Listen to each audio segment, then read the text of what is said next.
Hi to all, myself Srinivas Ramshetty, lecturer in economics, MVS, government degree and PG college, autonomous, Mahbubnagar. Friends, ఈరోజు మనము discussion చేసేటువంటి topic వచ్చేసి classification of money, అంటే ద్రవ్యం యొక్క వర్గీకరణ అంటాం. ద్రవ్యాన్ని మనము ఏ విధంగా వర్గీకరిస్తాము అనేది మనం ఇక్కడ ఈరోజు క్లాస్లో తెలుసుకుందాం. మనము ఆల్రెడీ బిఫోర్ క్లాస్, అంటే లాస్ట్ క్లాస్లో, దీనికంటే ముందు క్లాస్లో ద్రవ్యం అంటే ఏంటి, అలాగే ద్రవ్యాన్ని ఏ విధంగా నిర్వచించాము, అలాగే ద్రవ్యం యొక్క విధులు, ఫంక్షన్స్ ఆఫ్ మనీ ఏంటి అనేవి మనము ఆల్రెడీ బిఫోర్ క్లాస్లో డిస్కస్ చేశాము. సరే, దాని యొక్క కంటిన్యూషన్ క్లాసే యొక్క క్లాసిఫికేషన్ ఆఫ్ మనీ, ద్రవ్యం యొక్క వర్గీకరణ మనము చెప్పుకున్నాము. మరి ఆధునిక కాలంలో ద్రవ్యానికి విశిష్టమైనటువంటి ప్రాముఖ్యత ఉందని చెప్పవచ్చు. ప్రస్తుతము మరి నేటి ఆర్థిక వ్యవస్థను మనము ద్రవ్య ఆర్థిక వ్యవస్థగా కూడా పేర్కొంటున్నాము. మనకి మరి ద్రవ్యం అనేది అంత ముఖ్యమైన సాధనంగా మనము చెప్పవచ్చు. అందుకే ఫ్రెంచ్ ఆర్థికవేత్త టర్గో ఏమంటున్నాడు అంటే, మానవుడు ఇంతవరకు ఆవిష్కరించినటువంటి వస్తువుల్లో ద్రవ్యం అనేది అద్భుతమైనదిగా ఆయన పేర్కోవటం జరిగింది. అలాగే మరొక ఆర్థికవేత్త మనం క్రౌదర్ కూడా ద్రవ్యం గురించి డిస్కషన్ చేస్తూ ఏం చెప్పాడు అంటే, ఇక్కడ మనం చూసినట్లయితే మరి ద్రవ్యం అనేది అంటే ప్రతి శాస్త్రంలో కూడా ఒక ఆవిష్కరణ అనేది ఉంటుంది. అంటే యంత్రశాస్త్రంలో చక్రం కనుగొనటము, అలాగే విజ్ఞాన శాస్త్రంలో నిప్పుని కనుగొనటము, అలాగే రాజనీతి శాస్త్రంలో ఓటు అనేది ఎంత ప్రభావం చూపిస్తుందో, అలాగే అర్థశాస్త్రంలో కూడా నోటు అంటే ద్రవ్యం అనేది అంత ముఖ్యమైనటువంటి సాధనంగా మనకి క్రౌదర్ పేర్కొనడం జరిగింది. ఈ విధంగా అనేక మంది ఆర్థికవేత్తలు ద్రవ్యం గురించి చాలా గొప్పగా నిర్వచించడం జరిగింది. మరి ఈ యొక్క ద్రవ్యం యొక్క విధులు మనకి తెలుసు. వినిమయ సాధనము అని, విలువ కొలమానము అని, అలాగే విలువల నిధి అని, విలువల బదిలీ అని, ఇట్లా కొన్ని ప్రధానమైనటువంటి విధుల్ని నిర్వర్తిస్తుంది ద్రవ్యం అని చెప్పుకున్నాం బిఫోర్ క్లాస్లో. అయితే మరి ఈ యొక్క ప్రజెంటు మనం ద్రవ్యం యొక్క వర్గీకరణ అంటున్నాము. మరి యొక్క ద్రవ్యం యొక్క వర్గీకరణ చూసినట్లయితే ప్రధానంగా ప్రతి దేశంలో కూడా, అంటే ప్రపంచంలో ఉన్నటువంటి అన్ని దేశాల్లో కూడా ద్రవ్యం అనేది చూసినట్లయితే ఒకే విధంగా ఉండదు. ఎలా ఉంటుంది అంటే, మన ద్రవ్యము సాధారణంగా దాని యొక్క కొలిచే యూనిట్ని బట్టి ఉంటుంది. ఫర్ ఎగ్జాంపుల్, మన దేశంలో తీసుకున్నట్టయితే భారతదేశంలో ద్రవ్యం యూనిట్గా మనం ₹1 తీసుకుందాం. రూపాయిని మనం ద్రవ్య యూనిట్గా పేర్కొంటున్నాం. అదే అమెరికాలో అయితే డాలర్ని యూనిట్గా తీసుకుంటారు. అలాగే జపాన్లో అయితే ఎన్ని ద్రవ్య రూపంగా తీసుకుంటారు. అలాగే ఇంగ్లాండ్లో అయితే, బ్రిటన్లో అయితే పౌండ్స్ అనేవి ద్రవ్య యూనిట్గా మనము చెప్పుకుంటాం. అంటే ఇలా ప్రతి ఒక్క దేశంని ఆర్థిక వ్యవస్థ యొక్క తీరుతెన్నుని బట్టి ద్రవ్య యూనిట్ని నిర్ణయించడం జరుగుతుంది. అయితే ఓవరాల్గా మనం చూసినట్లయితే మరి ద్రవ్యాన్ని మనము ఏ విధంగా వర్గీకరించవచ్చు, ద్రవ్యాన్ని ఏ విధంగా మనము క్లాసిఫై చేయవచ్చు అని చూసినట్లయితే, క్లాసిఫికేషన్ చేయవచ్చు అని చూసినట్లయితే, మనము ఓవరాల్గా ప్రధానంగా మనం ద్రవ్యాన్ని ఇక్కడ మరి చాట్లో చూసినట్లయితే ద్రవ్యం వర్గీకరణ అని చూసాం. క్లాసిఫికేషన్ ఆఫ్ మనీ అంటున్నాము. మనకి క్లియర్గా క్లాసిఫికేషన్ ఆఫ్ మనీ అనేది ద్రవ్య వర్గీకరణ అనేది మనకి చాలా ఎక్కువగా కనిపిస్తూ ఉంది. సరే, దాన్ని బ్రీఫ్గా చెప్పుకునేటువంటి ప్రయత్నం చేద్దాము. ద్రవ్యం యొక్క వర్గీకరణకు సంబంధించినటువంటి అంశాలు చూసినట్లయితే ప్రధానంగా మనము చెప్పాము, ద్రవ్యము ప్రతి ఆర్థిక వ్యవస్థ యొక్క తీరుతెన్నుల్ని బట్టి ద్రవ్య యూనిట్ని నిర్ణయించడం జరుగుతుంది అని చెప్పుకున్నాం. అయితే ప్రస్తుతం మనము ఇక్కడ ద్రవ్య వర్గీకరణలో భాగంగా చూసినట్లయితే ప్రధానంగా మనం ద్రవ్యాన్ని ఇక్కడ 3 రకాలుగా డివైడ్ చేసాము. ఒకసారి చూడండి. ఒకటి మానిటరీ సిస్టమ్ క్రైటీరియన్ అన్నాము, లేదా ఫిజికల్ క్యారెక్టరిస్టిక్స్ అన్నాం. అంటే మానిటరీ క్రైటీరియన్ అంటే ఇక్కడ మనం ఏమంటున్నాము అంటే ద్రవ్య వ్యవస్థ ఆధారంగా ద్రవ్యం వర్గీకరణ అంటాం. ద్రవ్య వ్యవస్థ ఆధారంగా ద్రవ్య వర్గీకరణ ఆర్ ఫిజికల్ క్యారెక్టరిస్టిక్స్ అన్నాం. అంటే భౌతిక లక్షణాల ఆధారంగా కూడా మనము ద్రవ్యాన్ని వర్గీకరించవచ్చు అనేది ఒకటి. అలాగే మరొకటి వచ్చేసి నేచర్ ఆఫ్ ఇష్యూయర్ అండ్ యాక్సెప్టబిలిటీ అంటున్నాం. నేచర్ ఆఫ్ ఇష్యూయర్ అండ్ యాక్సెప్టబిలిటీ అంటే ఆమోదయోగ్యత ఆధారంగా లేదా జారీ చేసేటువంటి సంస్థల ఆధారంగా. నేచర్ ఆఫ్ ఇష్యూయర్ అంటే జారీ చేసేటువంటి సంస్థల ఆధారంగా మనము ద్రవ్యాన్ని వర్గీకరించవచ్చు. అలాగే యాక్సెప్టబిలిటీ అంటే ఆమోదయోగ్యంగా అనేటువంటి ఆధారంగా కూడా మనం ద్రవ్యాన్ని డివైడ్ చేయడం జరుగుతుంది. అలాగే ఇంకొకటి వచ్చేసి బేస్డ్ ఆన్ డిఫరెన్స్ అంటే వ్యత్యాసాల ఆధారంగా కూడా మనం ద్రవ్యాన్ని డివైడ్ చేశాము. ఈ విధంగా ప్రధానంగా మనం ద్రవ్యాన్ని ఏం చేసాము అంటే 3 రకాలుగా డివైడ్ చేయడం జరిగింది. మనం అందులో మళ్ళీ ఇండివిజువల్గా తీసుకున్నట్లయితే ఒకసారి వీటిని ఈ చార్ట్ని ఒకసారి డిస్కషన్ చేసుకొని మళ్ళీ దానికి మనం ఇక్కడ డిస్కషన్ చేసుకుందాం. ఫస్ట్ అంటున్నాము monetary system criterion or physical characteristics అంటున్నాం. అంటే ద్రవ్య వ్యవస్థ ఆధారంగా ద్రవ్యాన్ని వర్గీకరణ లేదా భౌతిక లక్షణాల ఆధారంగా ద్రవ్యాన్ని మనం ఏ విధంగా వర్గీకరిస్తున్నాము అంటే 4 టైప్స్గా మనం ఇక్కడ డివైడ్ చేస్తున్నాము. 4 రకాలుగా మనము ద్రవ్యాన్ని విభజిస్తూ ఉన్నాం. దేని ఆధారంగా అంటే ద్రవ్య వ్యవస్థ ఆధారంగా, ద్రవ్య వ్యవస్థ లక్షణాల ఆధారంగా అంటున్నాము, లేకుంటే దాని యొక్క ద్రవ్యం యొక్క భౌతిక లక్షణాల ఆధారంగా మనం ఇక్కడ ద్రవ్యాన్ని 4 రకాలుగా డివైడ్ చేస్తున్నాము. ఫర్ ఎగ్జాంపుల్ ఫస్ట్ వన్ చూసినట్లయితే ఒకటి కమోడిటీ మనీ అన్నాము. కమోడిటీ మనీ అంటే వస్తు రూప ద్రవ్యము లేదా వస్తు ద్రవ్యము అని పేర్కొనవచ్చు. అలాగే మెటాలిక్ మనీ. మెటాలిక్ మనీ అంటే లోహపు ద్రవ్యము అంటాము. లోహపు ద్రవ్యం. మళ్ళీ ఇక్కడ మనము లోహపు ద్రవ్యాన్ని మళ్ళీ మనము స్టాండర్డ్ మనీ అని, టోకెన్ మనీ అని డివైడ్ చేస్తున్నాం. మెటాలిక్ మనీ అంటే లోహపు ద్రవ్యము అంటున్నాము. ఈ లోహపు ద్రవ్యాన్ని మళ్ళీ మనము స్టాండర్డ్ మనీ. స్టాండర్డ్ మనీ అంటే పూర్తి విలువ కలిగినటువంటి ద్రవ్యము అంటాము. అలాగే టోకెన్ మనీ. టోకెన్ మనీ అంటే దాన్ని చిహ్నము అంటే గుర్తు, చిహ్న విలువ కలిగినటువంటి ద్రవ్యము అంటాము. చిహ్నము లేదా టోకెన్ మీన్స్ కృతక నాణ్యాలు అనుకోవడం, కృతక ద్రవ్యము అని కూడా మనం దాన్ని పేర్కొంటాము. అలాగే మరొకటి వచ్చేసి పేపర్ మనీ. పేపర్ మనీ అంటే మనకి తెలుసు కరెన్సీ, కాగితపు ద్రవ్యము అనేది ఒకటి. మరి ఈ పేపర్ కరెన్సీని కూడా మళ్ళీ మనం ఏం చేస్తున్నాము అంటే 4 టైప్స్గా డివైడ్ చేస్తున్నాం. 4 రకాలుగా డివైడ్ చేస్తున్నాము. ఒకసారి మీరు అది చూసినట్లయితే క్లియర్గా ఇక్కడ ద్రవ్యాన్ని మనము 4 రకాలుగా డివైడ్ చేసాము. ఒకటి రిసిప్ట్ ఆర్ డాక్యుమెంటరీ మనీ అంటున్నాము. అలాగే ఇంకోటి రిప్రజెంటేటివ్ పేపర్ మనీ అంటున్నాము. ఇంకోటి కన్వర్టబుల్ మనీ అంటున్నాం. మరొకటేమో ఇన్కన్వర్టబుల్ మనీ అంటున్నాం. అంటే ఇక్కడ 4 అంశాలు ఏంటి ఇక్కడ అంటే first receipt or documentary money అంటున్నాం. అంటే రిసిప్ట్ మీన్స్ రసీదు లేదా పత్ర ద్రవ్యము అంటాము. పత్ర ద్రవ్యము అంటాము. అలాగే రిప్రజెంటేటివ్ పేపర్ మనీ అంటే ప్రాతినిధ్య కాగితపు ద్రవ్యము అంటాము. అలాగే మరొకటి కన్వర్టబుల్ పేపర్ మనీ అంటే మార్చుకోవడానికి వీలున్నటువంటి కాగితపు ద్రవ్యము.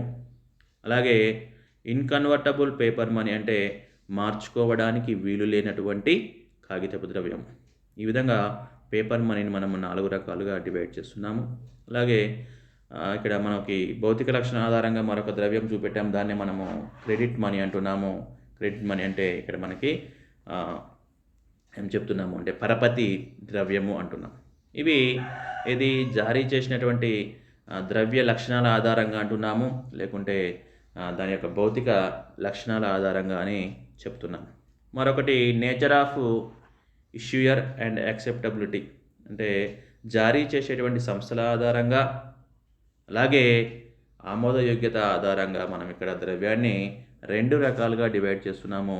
ఒకటేమో లీగల్ టెండర్ మనీ అంటున్నాము, మరొకటేమో ఆప్షనల్ మనీ అంటున్నాం. లీగల్ టెండర్ మనీ అంటే చట్టబద్ధమైనటువంటి ద్రవ్యము అంటాము. ఆప్షనల్ మనీ అంటే ఐచ్ఛిక ద్రవ్యము అంటాం. ఐచ్ఛిక ద్రవ్యము అంటాము. ఇక్కడ మళ్ళీ మనము లీగల్ టెండర్ మనీని మనము గమనించినట్లయితే ఇక్కడ ఏం కనిపిస్తుంది మనకి అంటే 2 రకాల అంశాలు కనిపిస్తున్నాయి. ఒకటేమో అన్‌లిమిటెడ్ లీగల్ టెండర్ మనీ, అలాగే మరొకటేమో లిమిటెడ్ లీగల్ టెండర్ మనీ అనేది మనకి ఇక్కడ కనిపిస్తూ ఉన్నాయి. ఓకే, అన్‌లిమిటెడ్ అంటే అపరిమితమైనటువంటి చట్టబద్ధమైనటువంటి ద్రవ్యం అంటాము. మరొకటేమో పరిమిత లిమిటెడ్ అంటే పరిమిత చట్టబద్ధమైనటువంటి ద్రవ్యము అంటాం.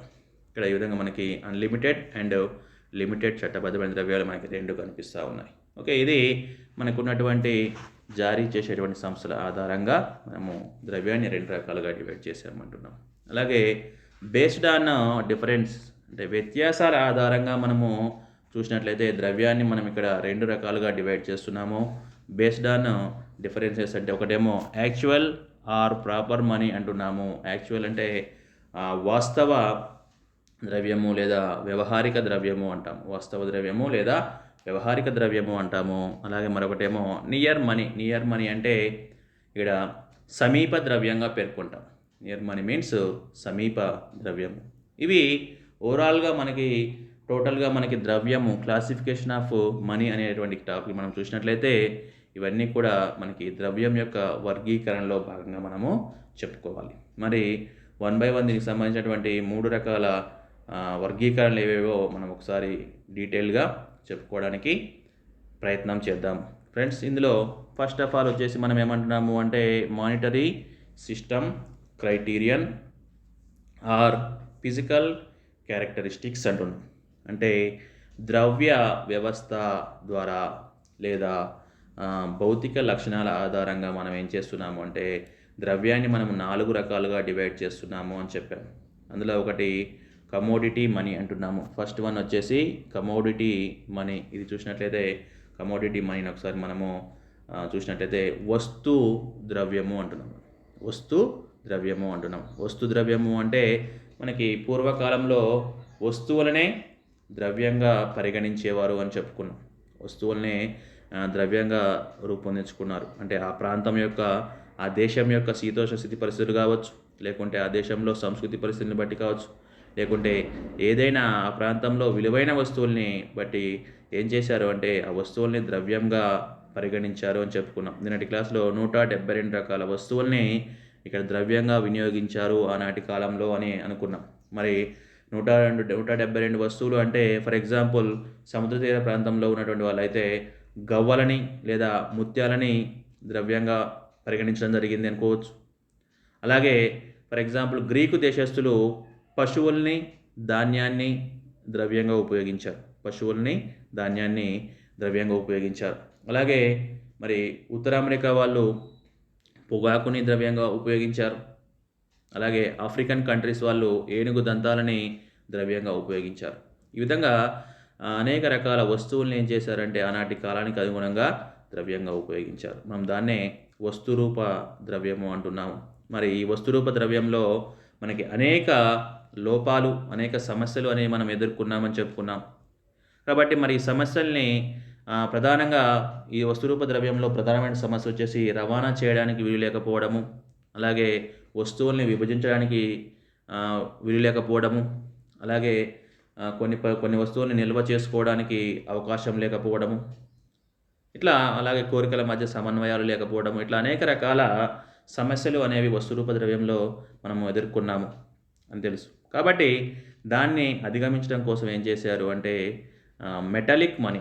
మనకి రెండవది వచ్చేసి ఇక్కడ వస్తురూప ద్రవ్యం స్థానంలో ఏమొచ్చింది అంటే మెటాలిక్ మనీ, లోహ ద్రవ్యము అనేది రావటం జరిగింది.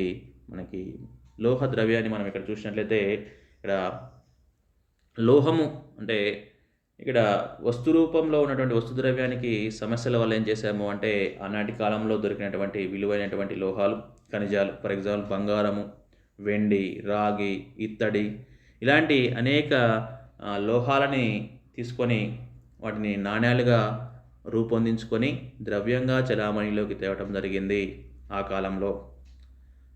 మొట్టమొదటగా మనకి క్రీస్తు పూర్వము 700 సంవత్సరంలో ఈ యొక్క లిబియా దేశం ఏదైతుందో ఈ లిబియా దేశము యొక్క నాణ్యాలని మొదటిగా ఉపయోగించారు అని మనకి చరిత్ర ద్వారా తెలుస్తుంది. ఈ లిబియా దేశం ద్వారా అన్ని దేశాల్లో కూడా ఏం చేశారు అంటే అక్కడ అందుబాటులో ఉన్నటువంటి లోహాలని ఆధారంగా చేసుకొని నాణ్యాలని ముద్రించుకోవడం జరిగింది. మరి ఈ లోహాలు కూడా కాలక్రమంలో ఏమయ్యాయి అంటే కొన్ని సమస్యలకి ఉత్పన్నం కావడము, మరి ఈ సమస్యలు ప్రధానంగా ఖనిజాల యొక్క వ్యాకోచత్వము చాలా తక్కువగా ఉండటము, అలాగే బంగారము వెండి లాంటివి చాలా విలువైనటువంటి లోహాలు అవి చిన్న చిన్న వ్యాపార వ్యవహారాలను నిర్వహించాలంటే ఈ యొక్క నాణ్యాలని మనము ఇబ్బందిగా ఉండటము, ట్రాన్సాక్షన్స్ వ్యవహారాల్లో చాలా ఇబ్బంది పడటము మూలంగా ఏం చేశారంటే మరి లోహాలని మనము ఇక్కడ మనం ఏం చేసాము అంటే 2 రకాలుగా డివైడ్ చేసాం. 2 రకాలుగా మనం చెప్పవచ్చు. యాక్చువల్గా 3 రకాలుగా చెప్పవచ్చు, కానీ ఇక్కడ చూసాం మనం 2 రకాలుగా చెప్తున్నాము. ఫర్ ఎగ్జాంపుల్ ఎందుకు అంటే ఇక్కడ ఒకటి స్టాండర్డ్ మనీ అంటున్నాము, అలాగే టోకెన్ మనీ అంటున్నాం. స్టాండర్డ్ మనీ అంటే పూర్తి విలువ కలిగినటువంటి నాణ్యంగా చెప్తాము. అలాగే మరొకటి ఏమంటున్నాము అంటే టోకెన్ మనీ అంటున్నాం. టోకెన్ మనీ అంటే ఇంతకుముందు చెప్పుకున్నాం ముద్రిత చిహ్నము కలిగినటువంటి నాణ్యాలు అంటున్నాము, లేదా కృతక నాణ్యాలు అంటాము. వాటిని కృతక నాణ్యాలు అంటాము. ఈ 2 వీటితో పాటుగా మూడోది కూడా ఉంది, దాన్ని మనం చిల్లర నాణ్యాలుగా చెప్పుకోవచ్చు. ప్రస్తుతం మన దేశంలో ఈ యొక్క చిల్లర నాణ్యాలు అనేవి మన దగ్గర లేవు. చిల్లర నాణ్యాలు అనేవి మనం ఉపయోగించట్లేము కాబట్టి మనం వాటి గురించి డిస్కషన్ చేసుకోవాల్సినటువంటి అవసరము లేదు. ఓకే, మరి ఏంటి ఈ యొక్క స్టాండర్డ్ మనీ పూర్తి విలువ కలిగినటువంటి నాణ్యాలు అంటే ఏంటి, అలాగే టోకెన్ నాణ్యాలు అంటే ఏంటి, మరి రెండింటికి ఉన్నటువంటి డిఫరెన్సెస్ ఏంటి, తేడాలు ఏంటి అని మనం చూసినట్లయితే ఇక్కడ స్టాండర్డ్ మనీ అంటే పూర్తి విలువ కలిగినటువంటి నాణ్యంగా మనం ఇక్కడ చెప్పుకుంటున్నాం. మరి పూర్తి విలువ అంటే నాణ్యం యొక్క ముఖ విలువ అలాగే ముద్రిత విలువ 2 కూడా సమానంగా ఉన్నట్లయితే మనం దానిని ఏమంటాము అంటే ఇక్కడ పూర్తి విలువ కలిగినటువంటి నాణ్యము స్టాండర్డ్ ఆఫ్ మనీగా మనము ఇక్కడ పేర్కొంటాము. అంటే ఫర్ ఎగ్జాంపుల్ ఇక్కడ మనము బంగారము వెండి నాణ్యాలను తీసుకున్నట్లయితే వాటికి పూర్తి విలువ ఉంటుంది. బంగారు వెండి నాణ్యాలకి అంటే ఫర్ ఎగ్జాంపుల్ బంగారం రూపంలో ఉన్నా కానీ దాన్ని మనం కరిగించినా కానీ దానికి ఉన్నటువంటి విలువలో ఎలాంటి మార్పు అనేది రాదు. దాన్ని మనం ఏమంటాము అంటే పూర్తి విలువ కలిగినటువంటి నాణ్యాలుగా మనం పేర్కొంటాం. అంటే ఆ నాణ్యం యొక్క ముఖ విలువ ముద్రిత విలువ 2 కూడా సమానంగా ఉంటాయి. ఫర్ ఎగ్జాంపుల్ మన భారతదేశంలో చూసినట్లయితే 1853 కాలంలో మన భారతదేశంలో ఏం చేశారు అంటే కొన్ని ఈ యొక్క పూర్తి విలువ కలిగినటువంటి నాణ్యాలని మనము చూసాం. 1835 1893 మధ్యకాలంలో భారతదేశంలో 1835 అండ్ 1893 మధ్యకాలంలో ఏం చేశారు అంటే భారతదేశంలో వెండి రూపాయిని ఉపయోగంలోకి తీసుకొచ్చారు. వెండి రూపాయి అనేది మన దగ్గర ఉన్నది. అంటే ఆ కాలంలో ఒక రూపాయికి ఒక తులం వెండి ఎంత వస్తుందంటే తులం వెండి ₹1 విలువ ఉండేది. కాబట్టి ఆ ₹1 విలువ కలిగినటువంటి వెండిని ఇక్కడ తయారు చేయడం జరిగింది. దీన్ని మనము పూర్తి విలువ కలిగినటువంటి ద్రవ్యంగా చెప్పుకుంటాం. స్టాండర్డ్ ఆఫ్ మనీ అంటాము. అంటే దాన్ని ఆ నాణ్యాన్ని మనము ఉపయోగించుకుంటే ద్రవ్యంగా దాన్ని చలామణిలోకి ఉంటుంది. అలాగే ఆ నాణ్యాన్ని మనము చెడగొట్టి కరిగించినప్పటికీ కూడా ఆ నాణ్యం యొక్క విలువ అనేది ఎలాంటి మార్పు రాదు. దాని యొక్క నాణ్యం యొక్క ముఖ విలువ అంటే అంతర్గత విలువ అలాగే ఉంటుంది, దాని యొక్క బహిర్గత విలువ కూడా అదే విధంగా ఉంటుంది.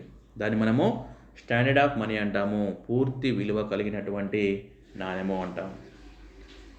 ఓకే, నెక్స్ట్ ఇంకోటి వచ్చేసి ఇందులో మనము మెటలిక్లోనే ఇంకోటి ఏమంటున్నాము అంటే టోకెన్ మనీ అంటున్నాము. దీన్నే కృతక నాణ్యాలు అంటున్నాము. దీన్నే మనం ఏమంటున్నాము అంటే ఇంకా చిహ్నము ఉన్నటువంటి ప్రమాణం కలిగినటువంటి నాణ్యాలు అంటున్నాం. చిహ్నం ప్రమాణం కలిగినటువంటి నాణ్యము అంటున్నాము టోకెన్ మనీ. మరి టోకెన్ మనీ అంటే ఏంటి మనం ఒకసారి చూసినట్లయితే ఈ యొక్క నాణ్యానికి సంబంధించి టోకెన్ నాణ్యాల్లో అంతర్గత విలువ కంటే బహిర్గత విలువ ఎక్కువగా ఉంటాయి. అంతర్గత విలువ కంటే బహిర్గత విలువ ఎక్కువగా ఉంటే మనం దాన్ని ఏమంటాము అంటే టోకెన్ మనీ అంటాము. అంటే ఒకవేళ ఫర్ ఎగ్జాంపుల్ ఆ నాణ్యాన్ని కనుక మనం కరిగించినట్లయితే దానికి ఎలాంటి విలువ ఉండదు. అంటే నాణ్యం యొక్క బహిముఖ అంటే బహిర్గత విలువ మాత్రమే ఉంటుంది. ఆ చిహ్నానికి ఆ గుర్తు ఏదైతే ఉంటుందో ఆ గుర్తుకు సంబంధించినటువంటిది మాత్రమే దాన్ని ఉపయోగించుకుంటూ ఉంటాము. కాలక్రమంలో దాని నాణ్యం యొక్క రూపం మారవచ్చు. కానీ దానికి అంతర్గత విలువ పోతే మాత్రము మనం దాన్ని తిరిగి అంతర్గత విలువ, బహిర్గత విలువ సమానంగా ఉండదు. అంతర్గత విలువ చాలా తక్కువగా ఉంటుంది. బహిర్గత విలువనే ఎక్కువగా ఉంటుంది. ప్రస్తుతము మనం ఉపయోగించేటువంటి నాణ్యాలన్నీ కూడా మనం ఉపయోగించే చిల్లర నాణ్యాలన్నీ కూడా 1 రూపీ కాయిన్స్, 2 రూపీస్ కాయిన్ ఇవన్నీ కూడా 5 రూపీస్ కాయిన్ ఇవన్నీ కూడా ఏంటంటే టోకెన్ మనీకి ఎగ్జాంపుల్గా మనం చెప్పుకోవచ్చు. ఈ టోకెన్ మనీకి కేవలము బహిర్గత విలువ మాత్రమే ఉంటుంది. అంతర్గత విలువ అనేది ఉండదు. ఓకే, ఇవి మనకు ఉన్నటువంటి మెటాలిక్ మనీ అంటే లోహ ద్రవ్యము అనేటువంటి దాంట్లో ఉన్నటువంటి 2 రకాల నాణ్యాలు. పూర్తి విలువ కలిగినటువంటి నాణ్యాలు, అలాగే టోకెన్ నాణ్యాలు. ప్రస్తుతము పూర్తి విలువ కలిగినటువంటి నాణ్యాలు మ్యాక్సిమం ఎక్కడ కూడా మనకి ట్రాన్సాక్షన్స్ వ్యవహారాల్లో ఉపయోగించట్లేదని చెప్పాలి.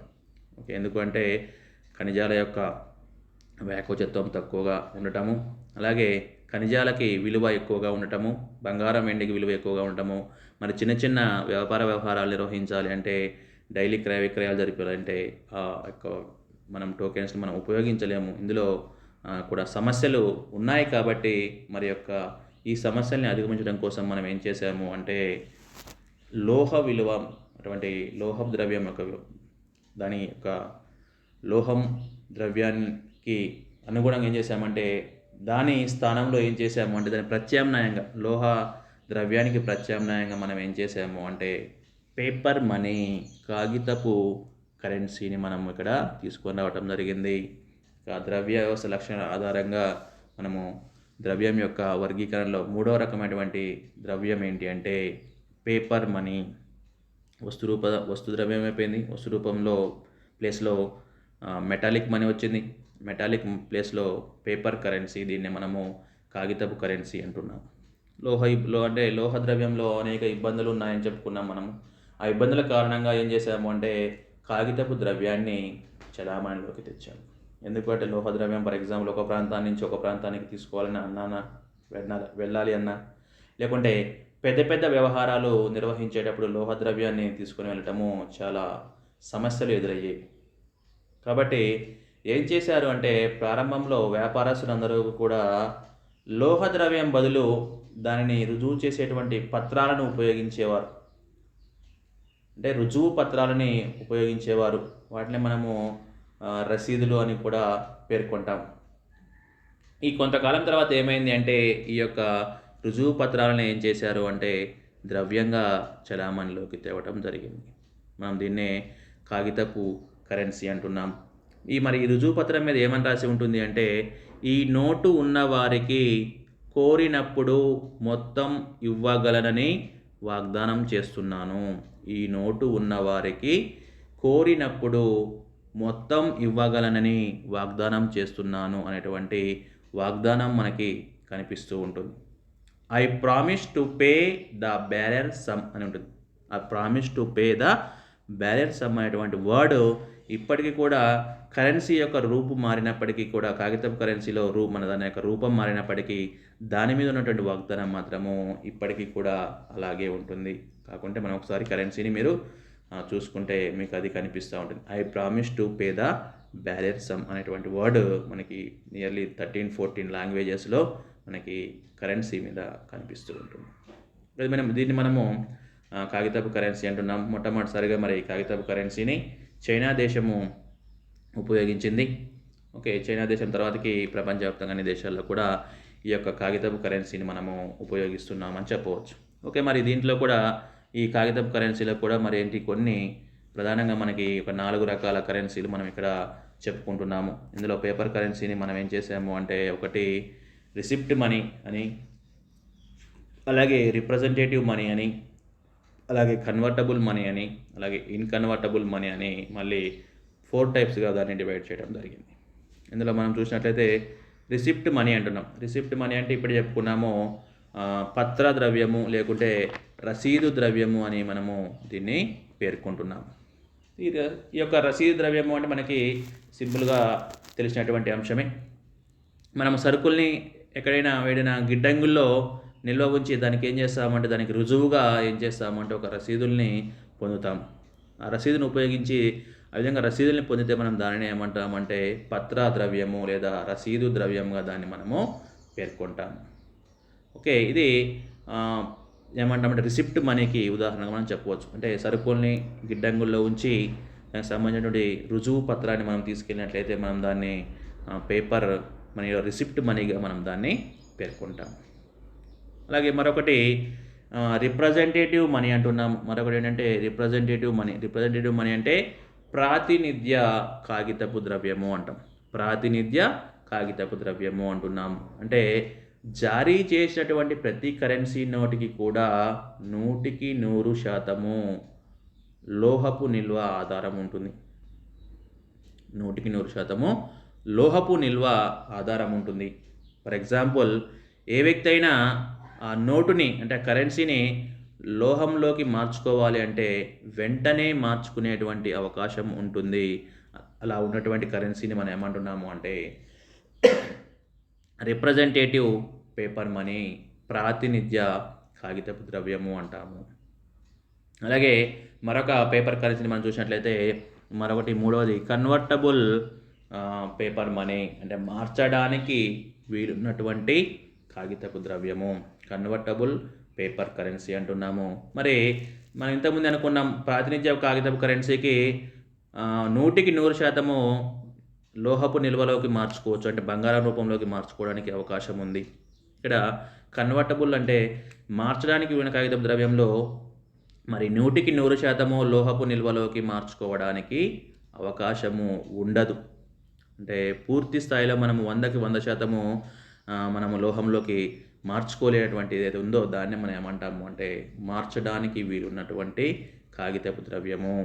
అంటే ఏ వ్యక్తి అయినా కోరుకున్నప్పుడు ఏం చేయొచ్చు అంటే నోటిని లోహంలోకి మార్చుకునే అవకాశం ఉంటుంది. కానీ 100% అంటే శాశ్వత లోహ పరిమాణము అనేది ఈ కరెన్సీకి ఉండదు.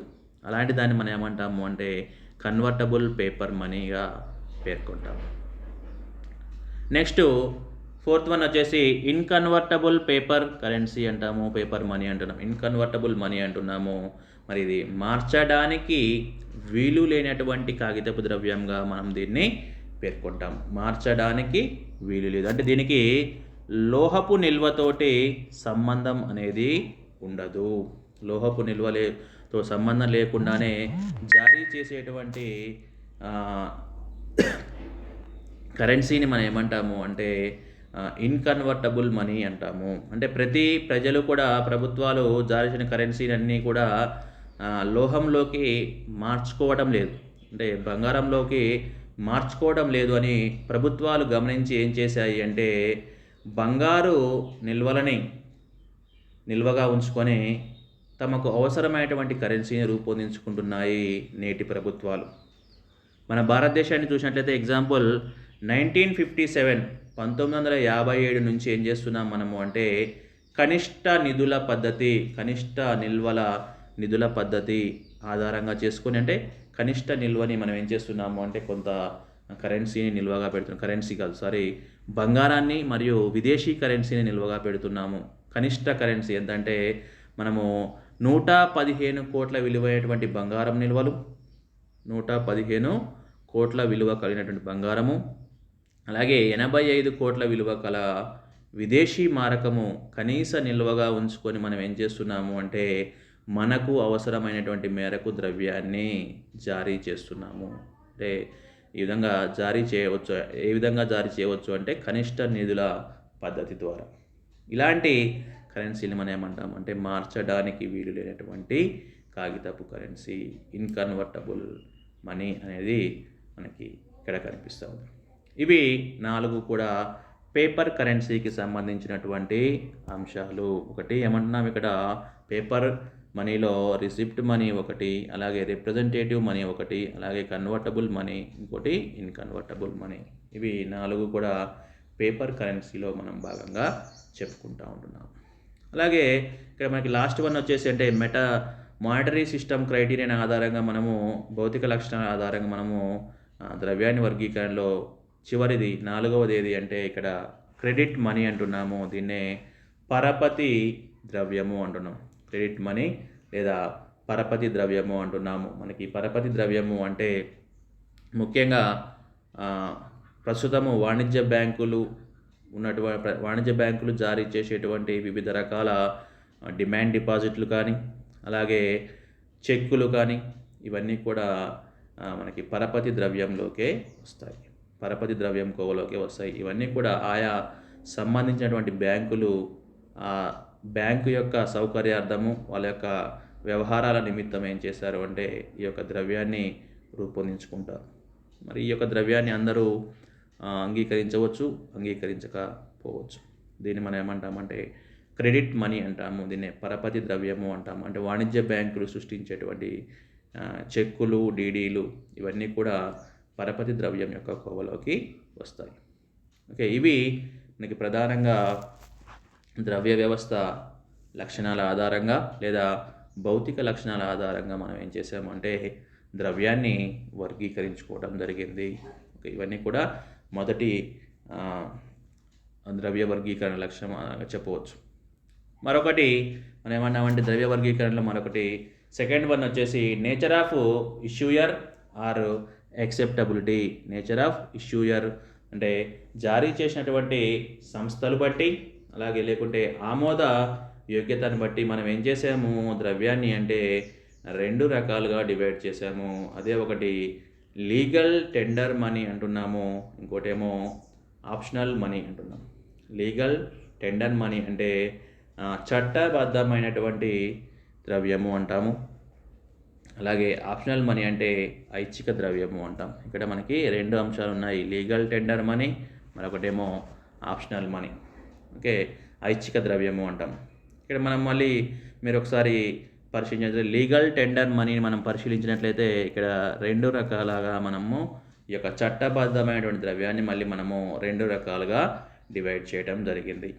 మరి ఏంటి ఈ యొక్క లీగల్ టెండర్ మనీ అంటే దీంట్లో unlimited legal tender money unlimited అంటే అపరిమితమైనటువంటి చట్టబద్ధమైనటువంటి ద్రవ్యంగా మనం ఇక్కడ పేర్కొంటాం.